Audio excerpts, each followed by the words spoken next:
Welcome दोस्तों। एक बार फिर से आपका स्वागत है। जैसा कि हमने पिछले वीडियो में बताया था कि आपको क्या गलतियां करनी है क्या गलतियां नहीं करनी है, हमें उससे बहुत अच्छा रिस्पांस मिला। वीडियोस में भी मिला, लाइक्स में भी मिला, पर्सनल लेवल पे भी मुझे फ़ोन आए जो लोगों ने बताया कि और हम क्या कर सकते हैं, उन्हें किस चीज़ की रिक्वायरमेंट है। आप लोगों ने अपना बजट तो मेरे साथ शेयर किया नहीं, तो मैं आपको पर्सनल रिकमेंडेशन तो नहीं दे सकता हूँ। बट गोइंग फॉरवर्ड आज हम बताते हैं आपको कि आप कैसे ट्रेडिंग स्टार्ट कर सकते हैं और कुछ बेसिक्स बताएंगे आपको शेयर मार्केट से रिलेटेड जो आपको लिटिल इनकम अर्न करने में हेल्प करेंगी। सो दोस्तों शुरू करते हैं। दोस्तों आज हम क्या कवर करने वाले हैं, आज हम देखेंगे बेसिक्स ऑफ अर्निंग। कुछ कीवर्ड्स देखेंगे जो शेयर मार्केट से रिलेटेड है और जो आपको जानना चाहिए, क्योंकि अगर आप ट्रेड कर रहे हैं लोगों को पता चलता है तो वो आपसे एक्सपेक्ट करते हैं कि आपको बेसिक टर्म्स तो आने ही चाहिए, क्योंकि बिना जानकारी के कोई काम करना नहीं चाहिए। कुछ कॉन्सेप्ट्स हम लर्न करेंगे, कुछ फ्री टूल्स देखेंगे जो अवेलेबल है। मुझे नहीं लगता इसको आपको खरीदने की ज़रूरत है, पैसे देने की ज़रूरत है। उसमें एड्स आते हैं बट उससे कोई प्रॉब्लम नहीं है। दोस्तों जैसे कि आपको पता है कि हमारे ये चैनल टारगेट करता है स्टूडेंट्स, हाउसवाइफ जो जॉब के साथ में कुछ अर्न करना चाहते हैं, और जो एकदम नए हैं प्रो के लिए तो हम कुछ बनाना चाहते ही नहीं, क्योंकि उन्हें पहले से ही सब पता है। इसलिए हम इसमें एकदम बेसिक टर्मिनोलॉजी कवर कर रहे हैं। तो अभी हम बताना चाहते हैं कि शेयर मार्केट क्या होता है। जैसे कि टर्म्स है मार्केट, उसके साथ में लगा है शेयर। तो ये एक ऐसा मार्केट है जहां पे आप शेयर बाई कर सकते हैं, सेल कर सकते हैं। इसके लिए इसका नाम है शेयर मार्केट। इसको ब्रॉड वे में हम कहते हैं कैपिटल मार्केट, जिसके दो पार्ट होते हैं, प्राइमरी मार्केट और सेकेंडरी मार्केट। प्राइमरी मार्केट वो होता है जहां हमारा आईपीओ आता है। आप रिसेंटली बहुत सारे आईपीओ देखे हैं सक्सेसफुल। आईपीओ मतलब कोई कंपनी अगर पहली बार मार्केट में आती है तो आईपीओ रूट से आती है, इसलिए उसे कहा जाता है प्राइमरी मार्केट। फिर होता है सेकेंडरी मार्केट, जहाँ पे हम रिटेलर्स जो हैं बाई और सेल करते हैं रेगुलर बेसिस पे। अपने शेयर्स को बाई करेंगे, सेल कर लेंगे, फिर बाई कर लेंगे, सेल, मतलब जो हम रेगुलर ट्रेड करते हैं उसको बोलते हैं सेकेंडरी मार्केट। दोस्तों जब आप इंडिया में ट्रेडिंग कर रहे हैं तो आपको पता होना चाहिए इंडियन शेयर मार्केट के बारे में। हमारा शेयर मार्केट लगभग 135 साल पुराना है। 1875 से बॉम्बे स्टॉक एक्सचेंज जो है रजिस्टर्ड है, और आज के डेट में उसका मार्केट कैप जो है 3.6 ट्रिलियन के अप्रॉक्स है। वैसे ये एनएससी 1994 से ऑपरेशनल है, और उसका भी मार्केट कैप लगभग 3.2 ट्रिलियन डॉलर के आसपास है। इसके अलावा और भी एक्सचेंजेस हैं इंडिया में, जैसे कि इंडिया आईएनएक्स जो कि गिफ्ट सिटी में सिचुएटेड है, एमसीएक्स जो कि कमोडिटी में डील करता है। इसके अलावा और भी लोकल स्टॉक एक्सचेंजेस भी अवेलेबल हैं।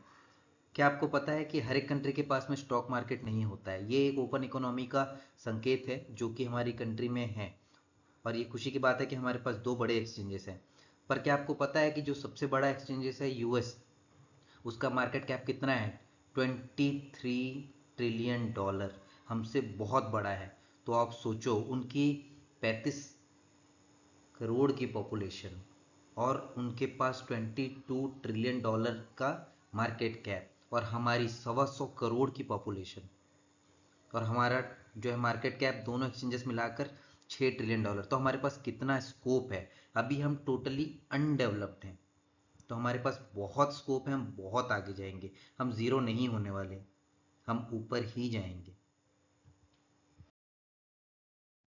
क्विकली आपको मेजर इंडाइसेस के बारे में बता देता हूँ। जैसे कि बीएसई होता है, बॉम्बे स्टॉक एक्सचेंज, उसका जो इंडाइसेस होता है उसे हम कहते हैं सेंसेक्स 30, क्योंकि उस पर 30 ब्लू चिप स्टॉक्स जो हैं वो मिलकर सेंसेक्स 30 बनाते हैं। वैसे ये निफ्टी 50, क्योंकि वो 50 स्टॉक्स को लेकर के बनाया गया, और ये कंटिन्यूस चेंज होते रहते हैं। वैसे ये बैंक निफ्टी, जिसमें सिर्फ और सिर्फ बैंकिंग शेयर है। उसके बाद है निफ्टी फिनेंशियल, जिसमें बैंकिंग और एनबीएफसी को मिला करके निफ्टी फिनेंशियल बनाया गया है। तो ये जो सबसे लिक्विड इंडेक्सेस हैं और इस पे ही रेगुलर ट्रेड होते हैं फ्यूचर्स एंड ऑप्शन में। ये मोस्टली हेजिंग के लिए टूल बनाए गए हैं, जिसको हम इंट्राडे पर प्रॉफिट के लिए यूज करते हैं। हेजिंग का मतलब होता है कि अगर आप 100 रुपए का स्टॉक रखें, आपको लगता है कि उसकी वैल्यू कम हो रही है, तो आप उसको हेज कर सकते हैं और अपना लॉस को प्रोटेक्ट कर सकते हैं। दोस्तों बहुत लोगों के मन में ये सवाल रहता है कि हम शेयर मार्केट में तो आ गया, लेकिन अब ट्रेड क्या करना है। लोगों को सिर्फ स्टॉक ही समझ में आता है, लेकिन नहीं। स्टॉक के अलावा भी बहुत सारी चीज़ें होती हैं। स्टॉक से शेयर दोनों एक ही चीज़ें हैं। उसके अलावा हम इंडेक्स जो हमने ऊपर बताया हम उसे ट्रेड कर सकते हैं।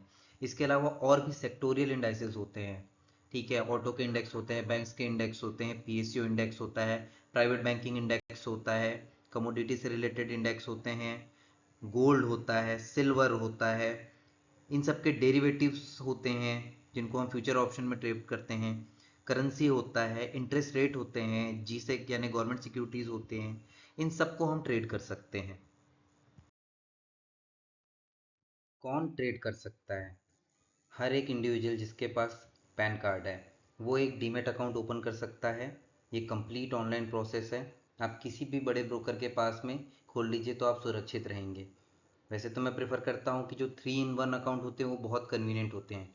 जिनके खुद का बैंक है उनका डीमेट है और उनका ट्रेडिंग है। डीमेट अकाउंट हमारे यहाँ सिर्फ 2 ही लोग होल्ड करते हैं, NSDL और CDSL। बट आप बैंक और ट्रेडिंग अकाउंट के लिए देख सकते हैं बहुत सारे ऑप्शन हैं, Direct.com है, कोटक है, ऐसे बहुत सारे हैं। उसके अलावा भी ब्रोकर है जिनके पास दूसरों के साथ टाई अप हैं, बैंक्स के, मल्टीपल बैंक के भी ऑप्शन देते हैं। तो वो आपकी सुविधा है, आपको जो लगता है कि अच्छा है आप उसके साथ में कर सकते हैं ओपन, कोई प्रॉब्लम नहीं है। दोस्तों जब बारी आती है पहला ट्रेड लेने की तो आप क्या चूज करेंगे? मैं कहता हूँ कि अब आप अपने आसपास ही देखिए, आप अपने घर का फ्रिज देखिए, अगर आपको दिख रहा है कि वो वोल्टास है आप टाटा के साथ जा सकते हैं। आप पंखा देखिए, उषा का फैन है, लिस्टेड कंपनी है। आप वीडियोकॉन देखिए, लिस्टेड कंपनी है, हालांकि वो अभी एनपीए हो गया। बट ऐसे भी बहुत सारे ऑप्शन आपको मिलेंगे। आप ट्रांसपोर्ट देखिए, अपनी कार देख लीजिए उसमें से क्या लिस्टेड है। वो जो चीज़ें आपको दिखती हैं कि ये चलने वाली हैं और आपके आसपास है, आप वहीं से शुरू कीजिए। खाने पीने की चीज़ों को देखिए, ब्रिटानिया लिस्टेड है, पार्ले लिस्टेड नहीं है, लेकिन आईटीसी लिस्टेड है। आईटीसी के पास भी बहुत बड़ा पोर्टफोलियो, एचयूएल है, हम मैगी खाते हैं, नेस्ले लिस्टेड है, बहुत सारे बिस्किट की कंपनीज हैं। तो गवर्नमेंट कंपनीज हैं, पावर जनरेशन कंपनीज हैं, जिनके आपने नाम सुन रखे हैं, आप उनके थ्रू जाइए। किसी भी रिकमेंडेशन, टिप्स, पिन्ने स्टॉक्स 10 साल 12 साल के लिए रखिए, ₹2 का स्टॉक है, ₹20 हो जाएगा, 10,000 लगाइए, भूल जाइए, ये सब में जाने का नहीं है। अपना दिमाग लगाइए, हर एक स्टॉक ग्रो करता है, कंपनी अच्छी होनी चाहिए, कंपनी का मैनेजमेंट अच्छा होना चाहिए। इसके लिए आप बड़े ब्रांड के साथ में जाइए। थोड़े पैसे मिलेंगे लेकिन पैसे जीरो तो नहीं होंगे। कंपनी अच्छा प्रॉफिट करेगी तो आपको डिविडेंड भी देगी। आपका स्टॉक खरीदने का मतलब होता है आप कंपनी में हिस्सा ले रहे हैं। उसका मतलब ये नहीं होगा कि वो स्टॉक ग्रो करेगा नहीं करेगा। ग्रो करता है, वो उसके बिजनेस के साथ में ग्रो करता है। लेकिन आपको कंपनी में हिस्सा लेने का मतलब ये होता है कि अगर कंपनी को ₹100 का प्रॉफिट हुआ और आपने उसके 1 शेयर रखे हैं और उसके टोटल 100 शेयर है, तो ₹1 की हिस्सेदारी आपकी है, आप कंपनी के हिस्सेदार हैं, प्रॉफिट में भी लॉस में भी। तो ये चीज़ आपके ध्यान में रखिए और शेयर सिलेक्शन कीजिए और ट्रेड शुरू कीजिए। अब आपके काम की बात। सब लोग यही जानना चाहते हैं कि फंड कितने रुपए से हम स्टार्ट करें, कितने फंड हमारे पास होने चाहिए। अरे भैया, आपको कोई करोड़ों रुपए रखने की ज़रूरत नहीं है। अगर आप छोटा ट्रेड और छोटा प्रॉफिट करना चाहते हैं, आप ₹3500 से शुरू कीजिए निफ्टी फिनेंस के साथ में। 4500 5000 में आप एक निफ्टी का एट द मनी लॉट खरीद सकते हैं। आप बैंक निफ्टी शुरू कर सकते हैं 7-8 हज़ार रुपए से। तो 10,000 तक का भी फंड एक लॉट लेकर के ट्रेड करने के लिए सही है। आप पेपर ट्रेड कीजिए मेजोरिटी में, और एक लॉट के साथ में शुरू कीजिए इन किसी भी ऑप्शन से जो आपको ट्रैक करने में इजी है। इंडेक्स आप इजीली ट्रैक कर सकते हैं, इंडिविजुअल स्टॉक आप ट्रैक नहीं कर सकते, उसके लिए आपको बहुत मेहनत, बहुत रिसर्च, बहुत पढ़ना पड़ेगा। वहीं अगर आपका इंडेक्स है तो वो बहुत सारी चीज़ों को अपने में समाये हुए होता है। अगर एक इंडेक्स में 10 स्टॉक हैं तो कुछ प्रॉफिट करेंगे कुछ लॉस करेंगे, इंडेक्स उसके साथ में चलेगा। अगर एक पर्टिकुलर स्टॉक एक साइड में मूव करेगा तो आप कभी भी उसको पकड़ नहीं पाएंगे, वो कब रिवर्स होगा नहीं रिवर्स होगा। तो बेटर है कि गो विद द इंडाइसेस। आप इंडेक्स में ट्रेड कीजिए, कम से कम पैसों में ट्रेड कीजिए। एक लॉट का ही मूवमेंट आपके लिए सफिशिएंट है। आपको दिन में अगर 1000 से 1500 रुपए भी मिलते हैं तो महीने के 2500-3000 रुपए बनते हैं, वो कम नहीं होते। कैसे शुरुआत करना है तो हम समझ गए, लेकिन हमें पता कैसे चलेगा कि आज पर्टिकुलर डे में मार्केट का डायरेक्शन क्या है? तो उसके लिए कुछ फ्री टूल्स अवेलेबल हैं, वो हम एक एक करके समझते हैं। एक है XGX निफ्टी, सिंगापुर एक्सचेंज में निफ्टी का जो इंडाइसेस ट्रेड होता है, हम उससे पता कर सकते हैं कि आज मार्केट की ओपनिंग कैसे होने वाली है। डाउ फ्यूचर प्रीवियस डे में कैसा क्लोज हुआ था, तो उससे हमें अपने मार्केट की ओपनिंग समझ में आती है। और जब हमारे मार्केट क्लोज होते होते हैं तब डाउ फ्यूचर कैसा है, उससे डे का ट्रेड समझ में आता है। लेकिन पर्टिकुलर डे में हम अपने संकेतों की वजह से चलते हैं। कोई भी चार्ट्स आप उठा करके डायरेक्शन देख सकते हो कि चार्ट किधर जा रहा है। उसके लिए कोई बहुत इंडिकेटर लगाने की जरूरत नहीं है। आप एक सिंगल सा कैंडल स्टिक देखकर भी समझ सकते हैं कि ऊपर ऊपर जा रहा है, नीचे नीचे जा रहा है। रेड ग्रीन से समझ सकते हैं। ग्रीन ग्रीन ज़्यादा है तो आपको समझ में आना चाहिए कि आज जो है ग्रीन की बारी है। अगर वो बहुत सारे रेड दिखते हैं तो आप समझ जाओ कि आज बायर्स का डे नहीं है। टाइम फ्रेम क्या रखना चाहिए? 5 minute, 15 minute, 10 minute, 3 minute, 1 minute. Intraday के लिए कोई भी टाइम फ्रेम जो आपको समझ में आता है आप रख सकते हो। मैंने पहले ही कहा आपको बहुत सारे ट्रेड नहीं करना है, दिन भर नहीं देखना है। आप 5, 10, 15 मिनट, मैक्सिमम 15 मिनट का देखिए कैंडल चार्ट कोई भी टाइम फ्रेम पे, और वो आपके लिए सफिशिएंट है। कोई भी इंडाइसेस को ये टाइम फ्रेम पे डाल दीजिए और उसका मूवमेंट देखिए। अगर कंटिन्यूस 15-15 मिनट में वो वैसा ही क्रिएट करता जा रहा है, इसका मतलब है कि वो उस डायरेक्शन में ही मूव करेगा। मोस्टली 2 से 3 कैंडल अगर एक ही कलर के बनते हैं तो हमें क्लियर हो जाता है कि आज का डायरेक्शन क्या है। लेकिन अगर हर 15, 20 मिनट, 30 मिनट में वो ऊपर नीचे हो रहा है तो वो चौपी सा मार्केट है। बेटर है उस दिन हम अवॉइड कर लें। हम मैक्सिमम 10 पॉइंट से लेकर के 100 पॉइंट, 150 पॉइंट तक का मूवमेंट रख सकते हैं। वो हमारे उस ट्रेड के लिए प्रॉफिट का पॉइंट होता है। इतने से ही हमें 1500 से लेकर के 2500 तक का एक ही लॉट में प्रॉफिट हो सकता है। तो मेरे ख्याल से अगर जो इनिशियल ट्रेड करते हैं उसके लिए 1000 से लेकर के 2500 तक का पर डे प्रॉफिट बहुत है। 20 दिन के प्रॉफिट में इतना 30,000 से ज़्यादा रुपए होते हैं। चार्ट्स कहाँ कहाँ मिल सकते हैं हमें? एनएससी की साइट पे, बीएससी की साइट पे। मार्केट पल्स फ्री में देता है, ट्रेडिंग व्यू फ्री में देता है, मनी कंट्रोल फ्री में देता है, आपका ब्रोकर भी फ्री में देता है भाई। आप कहीं से भी चार्ट उठाइए, देखिए, समझिए और ट्रेड लीजिए और उसको टाइम पे क्लोज कीजिए। टाइम पे क्लोज करना बहुत ज़रूरी है, वरना जितने का प्रॉफिट उससे डबल का लॉस हो सकता है। It's very risky.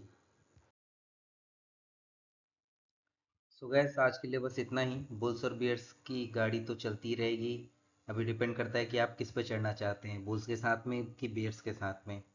वैसे बुल्स और बियर्स का कॉन्सेप्ट जो बताया गया था हर्षद मेहता वाले जो सीरीज थी, मैंने भी वहीं से देखा था कि बुल्स जो है सिंग से ऊपर की ओर उछालता है। इसके लिए हम इंडिकेट करते हैं कि जब मार्केट ग्रीन में जाता है, ऊपर की तरफ जाता है, तो उसे बुल्स को डायरेक्ट करते हैं। और बियर जो है पंजे से नीचे की तरफ खींचता है। तो इसके लिए जब भी मार्केट रेड जाता है, लॉस पे जाता है, तब हम उसे कहते हैं कि वो बेयर्स का उस पर कंट्रोल है। So join us for next फंडा ऑफ स्टॉप लूजिंग। अर्न करने से ज़्यादा ज़रूरी है लॉस को रोकना। तो लॉस रोकने के और भी तरीके आएंगे। नेक्स्ट एपिसोड में हम सीखेंगे कि किस किस इंस्ट्रूमेंट से कैसे कैसे हम ट्रेड कर सकते हैं और कैसे छोटे छोटे प्रॉफिट निकाल सकते हैं रेगुलर बेसिस पे। So guys join us, ask your friend to join us. Thank you very much.